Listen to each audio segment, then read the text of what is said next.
What's going on, my PT peeps, my Walking Dead family, and my fighters? I'm One Eye Bry, also known as PT. Don't know if I'm winking or blinking, but I'm definitely thinking about Dead City Season 1, Episode 5, my review, recap, breakdown, spoilers, obviously, for the episode. Spoiler warning for all things Walking Dead and Dead City. So overall, another good episode. There's some cheesy moments, that's for sure, but we finally got more answers, and they've been giving us answers every episode, which is always good.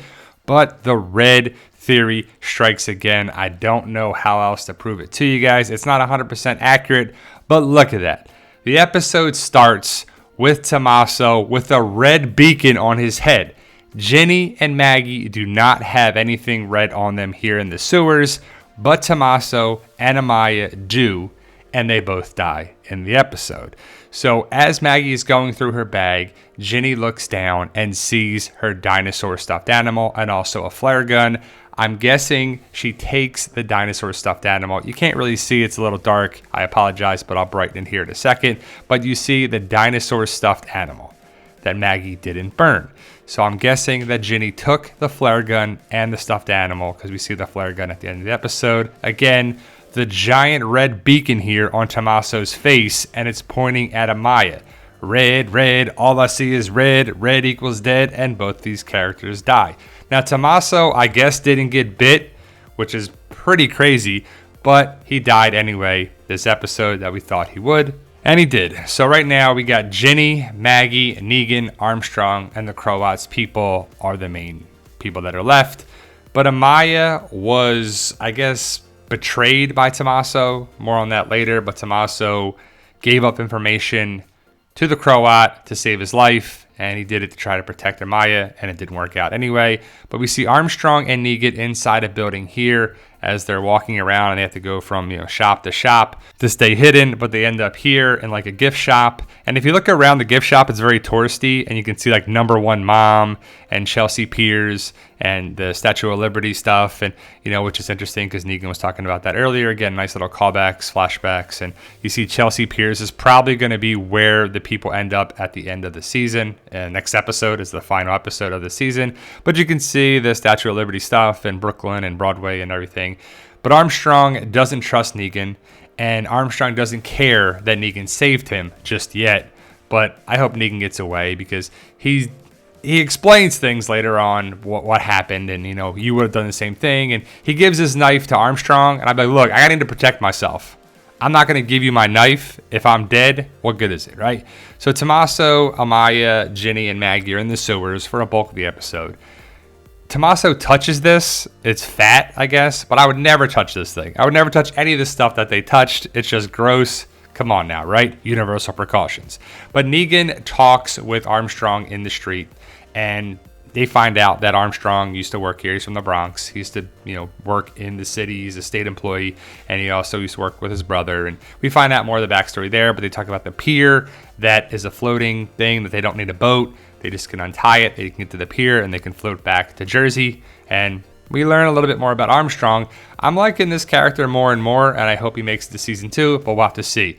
A million walkers follow Negan and Armstrong, and they come across this secret entrance from a refrigerator, which is kind of cheesy, kind of interesting, a bunch of things. But Negan and Armstrong are safe. They go into a building, and they see this crazy art stuff here with doll parts. And Negan asks, is this some faux art before the zombie apocalypse or after? And Armstrong says, probably after, because people lose their mind, kind of like his brother did. So we go back to the sewers and back with Negan, and back to the sewers and back to Negan and the episode. But they come across an area where they can talk, and by chance, that was probably in Tommaso's bag, but he finds these oxygen tanks, or he actually finds them there. It doesn't really matter, but we find out that he was kind of working with the Croat, and Maggie finds it out, figures it out, and Amaya's like, how did this happen? What happened here? It doesn't make sense. And the minute that Luther is blamed for it, Maggie knows that that's not true, because Luther's gone from what Negan did with the beeswax container.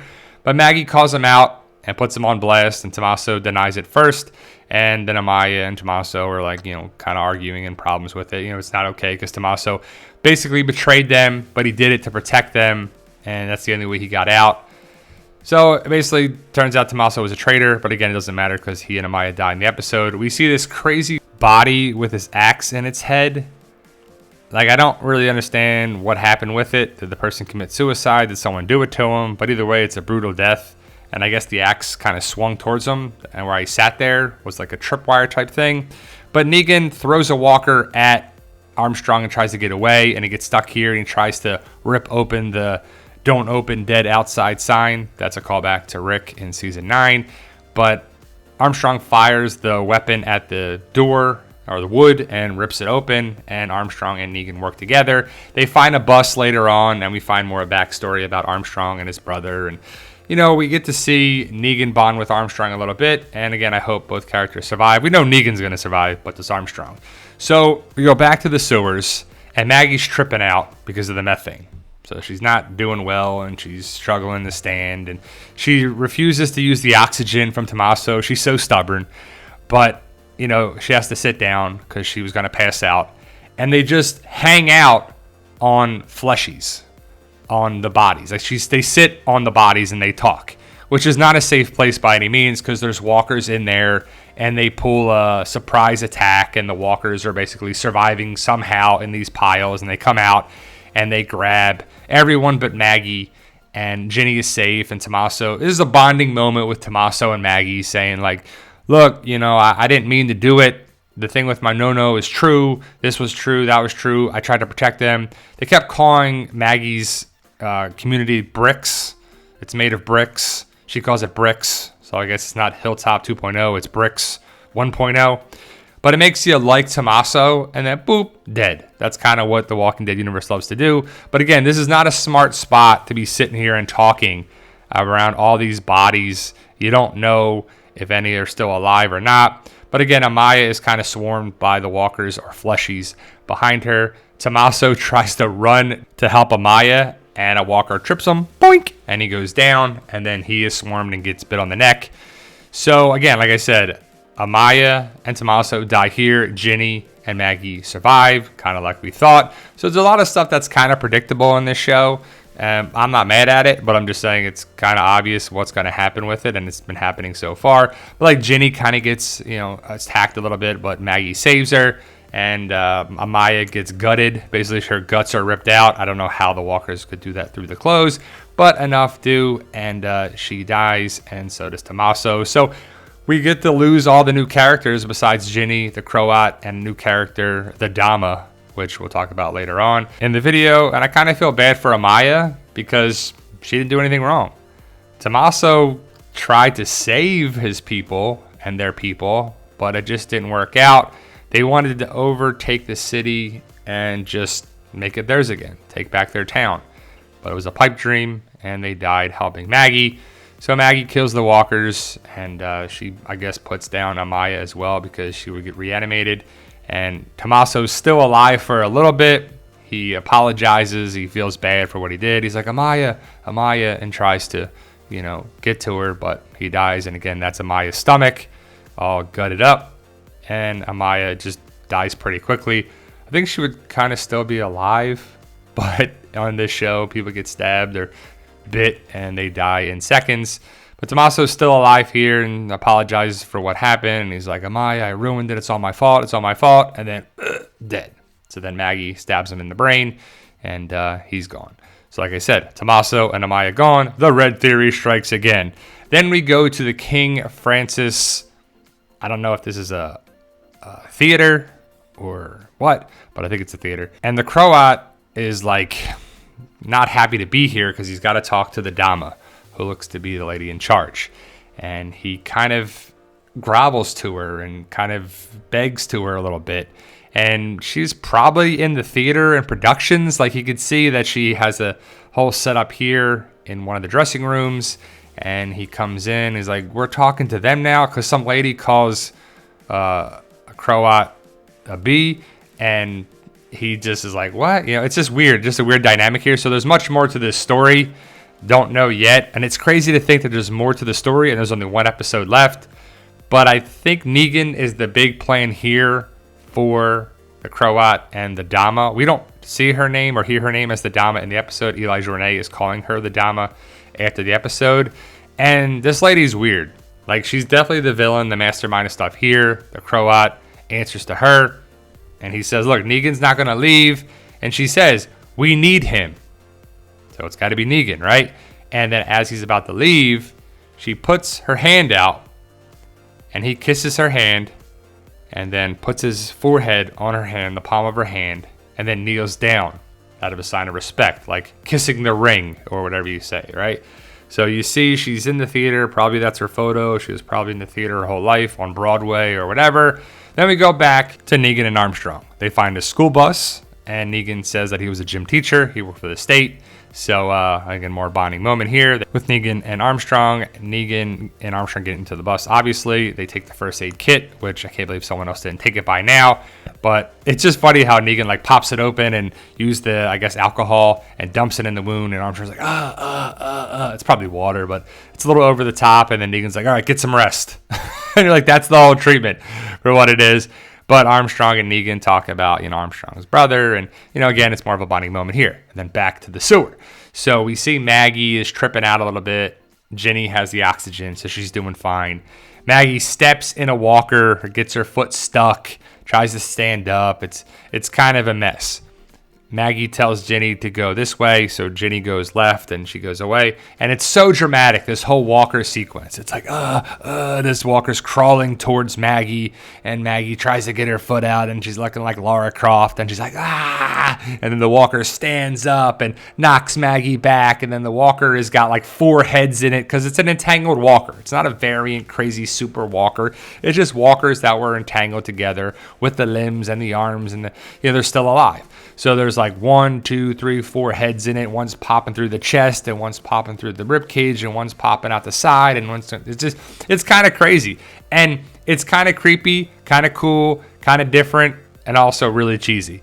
But the whole sequence is over the top and dramatic, and Maggie stabs the walker head, and then the other head, and then the other head. It had to be so heavy for her to push, right? If it's basically a full body and then another one, and half a walker body, it would be pretty heavy. I mean, it'd be over 100 pounds, that's for sure. And Maggie doesn't look like the strongest lady, especially she's tripping out and weak and tired. But again, she kills 3 out of the 4 walker heads. And I had to laugh because this one's like, boop, hello. And then she kills it. Maggie's like, and she kills this walker head looking like the Crypt Keeper. But Maggie is safe. And again, the crazy walker that we saw in the trailer is interesting. So she gets away and she sees this written on the wall.